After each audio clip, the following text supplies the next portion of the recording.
사랑하고 축복합니다. 우리 옆에 있는 분에게 이렇게 한번 말씀해 주십시오. 더욱 뜨겁게 사랑하겠습니다. 이 말을 하실 수 있으려면 그 앞에 전제가 있어야 돼요. 이미 사랑하고 계셔야 되는 줄 믿습니다.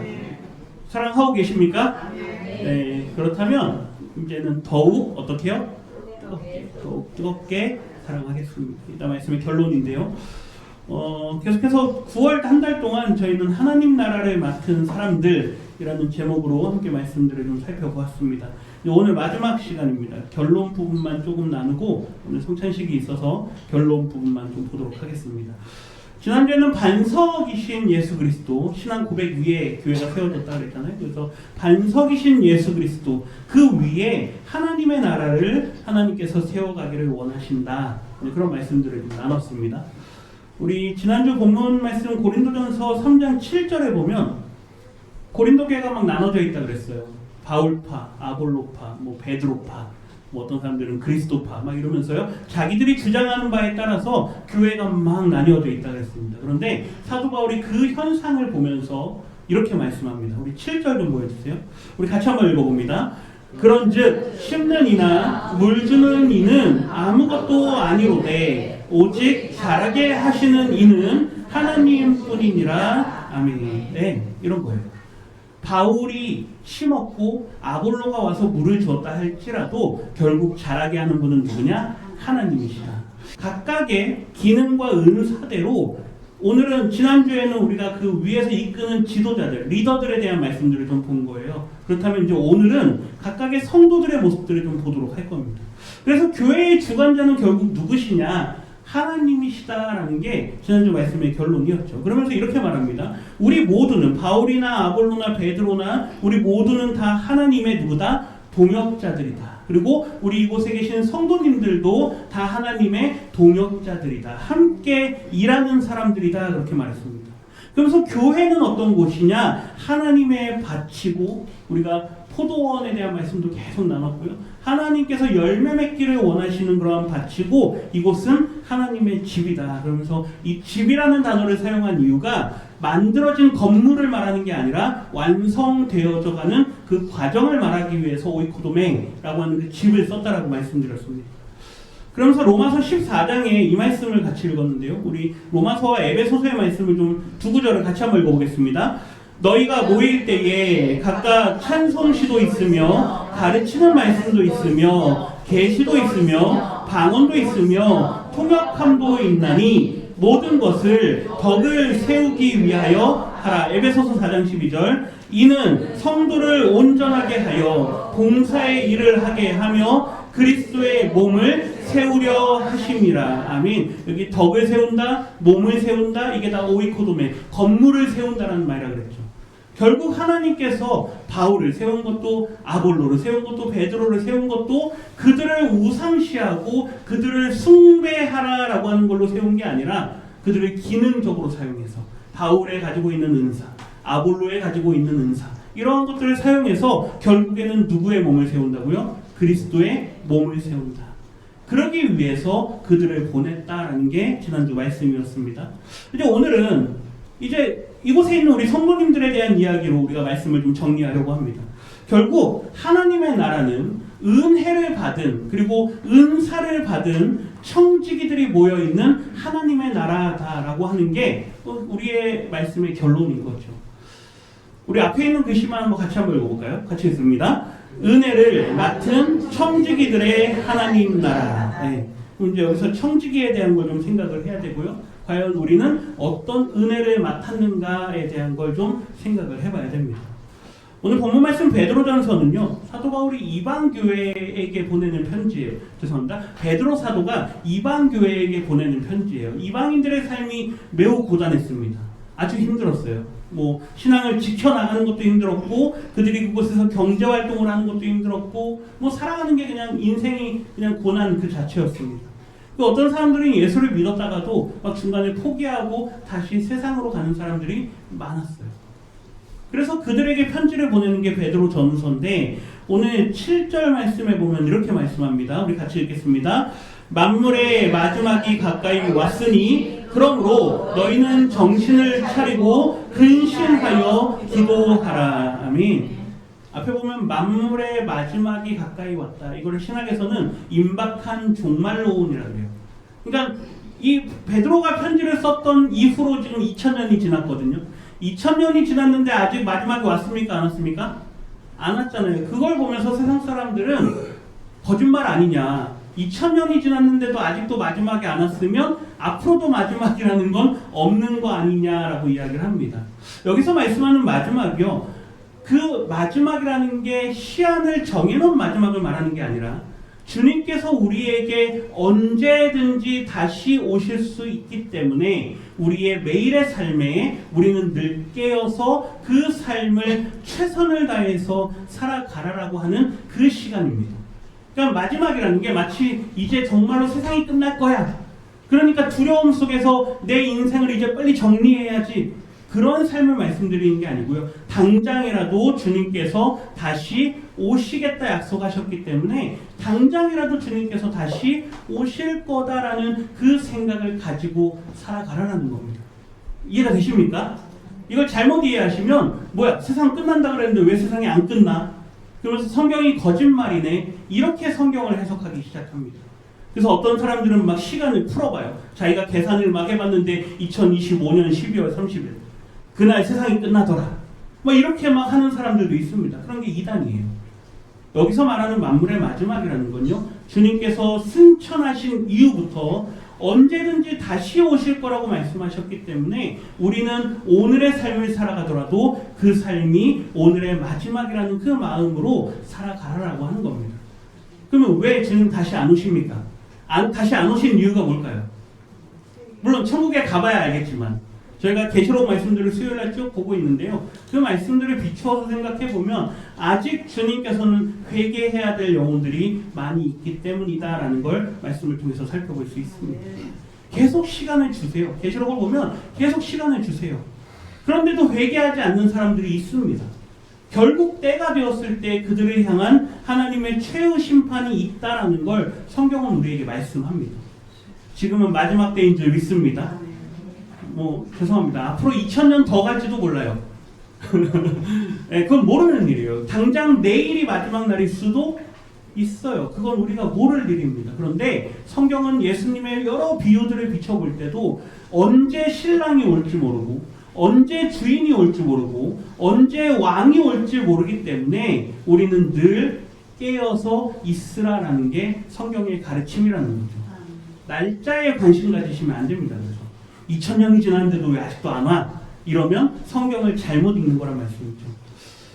만물의 마지막이 가까이 왔다. 그러니 우리가 이 마지막 때에 부름을 받았으니 그러므로 너희는 정신을 차리라. 이 명령문이 두 개인데요. 정신을 차리라 라고 명령합니다. 이 소프로네오라고 하는 게 건전한 마음으로 살아가라 라는 뜻이에요. 그러니까 정신을 차리라 그 말이 자꾸 이상한 생각하지 말고 자꾸 염려에 빠지지 말고 걱정에 빠지지 말고 늘 건전한 마음을 가지고 살아가라. 건전한 마음이 뭡니까? 도덕적으로 건전한 게 건전한 겁니까? 그게 아니고요. 내가 하나님과 함께 한다라는 그 마음을 가지라는 겁니다. 한번 성도님들께 여쭤보겠습니다. 하나님께서 우리 성도님들과 함께 하십니까? 아멘이십니까? 그러면 나는 지금 소프로네오, 나는 지금 건전한 마음을 가지고 있는 줄 믿습니다. 그 뒤에가 더 중요한 단어예요. 사실 이 네포라고 하는 게요. 저게 정신을 맑게 하다라고 번역이 되는데 조금 정확한 의미는 술에 취하지 않는 상태를 말해요. 그러니까 이 당시에 사람들이 너무 인생이 힘들고 고단하니까 사람들이 뭘로 자기의 삶을 그냥 끌어가냐면 술에 취해서 끌어갔습니다. 너무 많은 사람들이 그렇게 살았어요. 그러니까 베드로 사도가 볼 때 야 지금은 이럴 때가 아니다. 날마다 뭐 하라? 정신을 차려야 된다. 맑은 정신을 가지고 있어야 된다. 그렇게 그래야 되는 이유가 뭐냐? 그 뒤에 있는 기도하기 위해서예요. 저게 우리말 번역이 좀 잘못되어 있습니다. 근신하여 기도하라가 아니고요. 기도하기 위해서 근신하라 그 말입니다. 아멘이십니까? 아멘. 예배드리기 위해서 깨어 있으셔야 됩니다. 아멘. 깨어 있지 않으면 예배드릴 수 있을까요? 없잖아요. 예배 드리기 위해서 뭐 하고 있어야 된다고요? 깨어 있어야 된다고요. 술 취한 사람들한테요, 하나님을 찬양해 보세요 그러면 찬양할까요? 못할까요? 못합니다. 기도해 보세요 그러면 기도할까요? 못합니다. 하나님 앞에 기도와 찬양과 영광 돌리기 위해서 늘 깨어있는 우리 성도님들이 되시기를 주님의 이름으로 부탁드립니다. 마지막 때를 살아가고 있습니다. 이 마지막 때를 살아갈 때 우리는 한순간도 허투루 보낼 수 없다는 거죠. 그래서 마지막 때이기 때문에 이제 우리가 이 마지막 때에 같은 공동체로 하나님 나라의 백성으로 우리가 부름받았는데, 그러면 이제 우리는 공동체 안에서 어떻게 사느냐. 오늘 본문 8절인데요. 8절 같이 읽겠습니다. 무엇보다도 뜨겁게 서로 사랑할지니 사랑은 허다한 죄를 덮느니라. 아멘. 어떻게 사랑하라고요? 네, 어떻게요? 뜨겁게, 열렬하게. 에테네라고 하는 게 열렬한 걸 말하는 거예요. 뭐 불타오르는, 이글이글하는. 한번 옆에 있는 분 다시 한번 보세요. 한번 봐주세요. 얼굴 한번 봐주세요. 냉랭하십니까? 냉랭하면 안 돼요. 옆에 있는 분 볼 때 어떻게 막 내가 어떻게 뭐 하나라도 더 해주고 싶어서 막 안절부절하는 그런 마음이 있어야 됩니다. 그런데 뭐 앉았거나 말거나 지나가거나 말거나. 예. 하나님께서 우리에게 주신 사랑은요, 열렬한 사랑인 줄 믿습니다. 우리가 성경을 계속 보잖아요. 얼마나 하나님께서 이스라엘 백성들이 아기일 때부터, 출애굽 때부터 그들을 위해서 얼마나 하나님이 전전긍긍하는지 모릅니다. 애타는 마음으로 막 조금이라도 그들이 잘 됐으면 좋겠는데, 네, 막 목마릅니다 그러면 뭐 하나라도 갖다 주려 그러고, 얼마나 하나님이 그러는지 몰라요. 이제는 어떻게 해요? 서로에게 열렬한 마음으로 뜨겁게 사랑하라. 그러면서 뒤에 덧붙는 게요, 사랑은 허다한 죄를 덮느니라. 네. 그들의 치부와 그들의 연약함을 드러내는 게 아니라 그들을 어떻게 하라고요? 덮어주라고요. 사실 이게 제일 어려운 거죠. 우리 사람은 연약한지라 자신의 연약함을 보기 전에 다른 사람의 연약함을 먼저 봅니다. 그걸 막 열심히 드러내려 그러죠. 겉으로 대놓고 얘기하지 않으면 뒤에서 누군가에게 이야기를 합니다. 얼마나 우리가 그런 일들을 많이 하는지 몰라요. 그런데 하나님께서는요, 우리를 사랑하기 위해서, 하나님의 그 열렬한 사랑을 드러내기 위해서 우리의 죄를 덮어주신 줄 믿습니다. 우리의 죄를 덮어주시는 분이 예수님이시고, 그것이 예수님의 십자가의 사랑이에요. 그 사랑을 받았다면 이제 우리도 서로에게 더욱 뜨겁게 사랑하라. 왜요? 우리가 그리스도의 몸에 붙은 그리스도의 교회로 부름받았기 때문인 줄 믿습니다. 예수님하고 상관없는 모임이면요, 거기 안에서 무슨 일을 하든 뭐 아무 상관없습니다. 서로 헐뜯고 비방하고, 뭐 세상에 얼마나 그런 모임이 많이 있습니까? 단체들이 모였다가 흩어지고 얼마나 많이 깨집니까? 근데 교회는 그럴 수 없어요.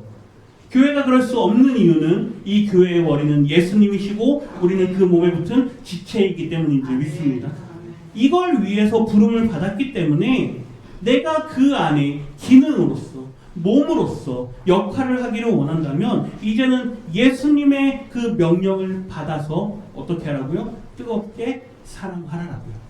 우리를 사랑하시는 그 하나님의 사랑으로 내 옆에 있는 성도님을 뜨겁게 사랑하시기를 주님의 이름으로 부탁드립니다. 9절 한번 볼까요? 9절 같이 읽습니다. 서로 대접하기를 원망 없이 하고. 오늘도 우리 남전교회에서 아침부터 와가지고 막 고기 굽습니다. 요즘에 얼마나 우리 성도님들이요, 서로 대접하기를 얼마나 열심히 하는지 몰라요. 막 경쟁하듯이 해요. 그리고 월삭 있는 날은 막 떡 만들어 온다고, 빵 만들어 온다고 막 난리고요. 그 다음에 식사할 때는요, 반찬 뭐 얼마나 뭐 맛있게 한다고 난리고요. 저희 교회 음식이 얼마나 유명한지 몰라요. 반찬 종류도 많고, 네, 서로 섬기느라고 막 얼마나 경쟁인지 모릅니다. 그런데 뒤에 보셔야 돼요. 뭐 없이 하라? 원망 없이 하라. 하는 건 할 수 있어요. 네, 내가 기분이 좋고 내가 마음이 좋고 은혜가 될 때는 나도 한번 해봐야지 할 수 있습니다. 근데 은혜가 떨어지고 감정이 안 되고 상황이 안 되고 여건이 안 될 때는요, 나중에는 별개다 뭐가 될까요? 불평이 돼요. 원망이 되고 시비거리가 됩니다. 왜 저 사람은 맨날 자기 혼자 다 한다 그래? 하는 거 가지고도 뭐라 그래요? 네, 은혜가 안 될 땐 그렇습니다. 그런데 하나님께서 우리에게 누구를 대접하든 누구를 섬기든 이 모든 일을 할 때 항상 어떤 마음으로요? 원망이 없는 마음으로. 이걸 뒤집으면요, 감사하는 마음으로 하라는 겁니다. 내가 섬길 수 있는 것도 하나님께서 베푸셨기 때문에 섬길 수 있는 줄 믿습니다. 내가 다른 사람에게 나눌 수 있는 것도 하나님께서 우리에게 허락하셨기 때문에 나눌 수 있는 줄 믿습니다. 내가 가진 것으로 내가 하려고 하니까 나에게 없을 때 그게 원망이 되는 겁니다. 내가 힘이 있으니까 지금은 하지만 힘이 없을 때 못하면 그게 얼마나 괴로운 줄 몰라요. 하나님께서 우리에게 힘을 주실 때, 하나님께서 우리에게 능력을 주실 때, 재물을 주실 때, 은혜를 주실 때 더욱더 감사함으로 많이 나누시기를 주님의 이름으로 부탁드립니다. 그게 그리스도의 교회예요. 10절 볼까요? 10절입니다. 같이 읽습니다. 각각 은사를 받은 대로 하나님의 여러 가지 은혜를 맡은 선한 청지기같이 서로 봉사하라. 아멘. 하나님의 은혜를 맡은 선한 청지기같이, 노란색 게시판 보세요. 하나님의 은혜를 맡은 선한 청지기같이. 이 청지기가 오이코노모스인데요. 이게 오이코도메에서 나오는 거예요. 오이코도메가 뭐냐면 집이에요. 집. 우리 지난주에 봤던 건물. 그런데 그 건물을 관리하는 사람, 노모스라는 건 법이거든요. 이 집에 법이 있다. 내가 이 집을 이끌어가는 방식이 있다. 그거를 주장하는 사람이 누구냐면 관리인입니다. 청지기예요. 하나님께서 우리에게 맡겨주신 걸 질서 있게 다루어 가는 사람이 누구냐? 관리인, 청지기입니다. 우리 모두는 그 질서 안에 속한 사람들인 줄 믿습니다. 내 마음대로 하는 게 아니에요. 하나님께서 우리 공동체 안에 질서를 허락하십니다. 그 질서 안에서 나에게 맡겨주신 일을 내가 감당해 나가는 거죠. 하나님께서 우리에게 은혜를 주시는 줄 믿습니다. 우리 고린도전서 지난주 말씀에 3장 9절에 보면 말씀드렸잖아요. 이게 하나님의 집. 우리는 집을 세워가는 사람들이라고요. 그 집을 세워갈 때 그 집에 각각의 구성물들이 있는데 그 구성물들에서 내가 맡은 게 어떤 거냐, 나에게 맡겨주신 게 어떤 거냐, 이런 것들을 스스로가 잘 살펴봐야 돼요. 내가 할 수 없는데 내가 할 수 없는 그거를 내가 하겠다라고 고집하고 주장하면 건물이 세워질 수 있을까요? 없습니다. 저는 페인트 칠을 잘 못하는 사람이에요. 그런데 내가 페인트 칠하겠습니다 해가지고 페인트를 다 칠해놨어요. 그 건물이 어떨까요? 엉망이겠죠. 네. 각자에게 주신 은사가 있습니다. 그래서 오늘 본문 10절 다시 보면 노란색 글씨 다시 보세요. 각각 은사를 받은 대로. 하나님께서 나에게 주신 은사가 뭔가 그걸 스스로 점검해 보셔야 돼요. 하나님께서 나에게 주신 은사가 뭔가. 어떤 사람은 섬기는 마음을 주십니다. 어떤 사람은 다른 사람에게 위해서 기도하는 마음을 주십니다. 어떤 사람은 돈을 잘 버는 은사를 주십니다. 어떤 사람은 음식을 잘 만드는 은사를 주시고요. 각자에게 주신 은사가 다양한데 뒤에 보세요. 여러 가지 은사로 우리에게 허락하십니다. 다 다르게 주셨다는 이야기예요. 그 은사들을 가지고 어떻게 하라고요? 서로 봉사하라고요. 그 목적은 하나님의 집을 세워가기 위함인 줄 믿습니다. 봉사가 봉사로 끝나면 안 돼요. 오늘 남전교회가 열심히 섬겨주셨잖아요. 그러면 그 섬김이 섬김으로만 끝나면 안 돼요. 섬김을 받는 사람들과 함께 하나님 앞에 영광이 올려질 때 그 섬김이 의미가 있는 줄 믿습니다. 아, 우리 수고했다. 네. 그걸로 끝나면요, 그냥 수고예요, 수고. 근데 그 수고와 섬김을 함께 경험하는 사람들이 그들의 수고와 섬김을 통해서 하나님께 영광을 돌릴 때 그 수고가 온전해진다는 겁니다. 여기서 잘못 빗나가면요, 칭찬을 안 해줬다고 그게 나의 마음에 상처가 됩니다. 이게 수고를 잘못하신 거예요. 수고를 제대로 하는 건 뭐냐면요, 내가 수고를 했으면 그 수고를 받은 사람들이 누구에게 영광 돌린다고요? 하나님께 영광 돌린다고요. 그게 수고가 온전해지는 겁니다. 내가 칭찬받았으니까 기분이 좋다. 그건 수고를 잘못하신 거예요. 내가 칭찬을 받지 않았으니까 기분이 안 좋다. 그것도 수고를 잘못하신 거예요. 우리 성도님들이 그 수고를 통해서 오늘 음식을 먹습니다. 먹든지 마시든지 누구의 영광을 위하여 하라? 하나님의 영광을 위하여 하라. 오늘 성도님들이 음식을 나누고 대접받을 때 그 모든 걸 통해서 누구에게 영광 돌립니까? 하나님께 영광 돌릴 수 있다면 그 수고가 아름다운 수고가 되는 줄 믿습니다. 그래서 남전도를 위해서 기도하시고 드셔야 되고, 그렇죠? 오늘 간식을 준비하신 분들을 위해서 기도하시고 드셔야 되고, 하나님께 영광 돌리는 거예요. 11절 성관절 같이 했습니다. 만일 누가 말하려면 하시는 것 같이 하고 누가 봉사하려면 하나님이 공급하시는 힘으로 하는 것 같이 하라. 이게 그 말이에요. 누가 말을 하려면 자기 감정대로 말하라는 게 아닙니다. 자기 생각대로 말하라는 게 아니에요. 누구의 말을 하는 것처럼요? 하나님의 말을 하는 것처럼. 그러니까 어떤 사람들은 내가 지금 잠시만요. 하나님의 말씀을 좀 들어보겠습니다. 음성을 들었습니다.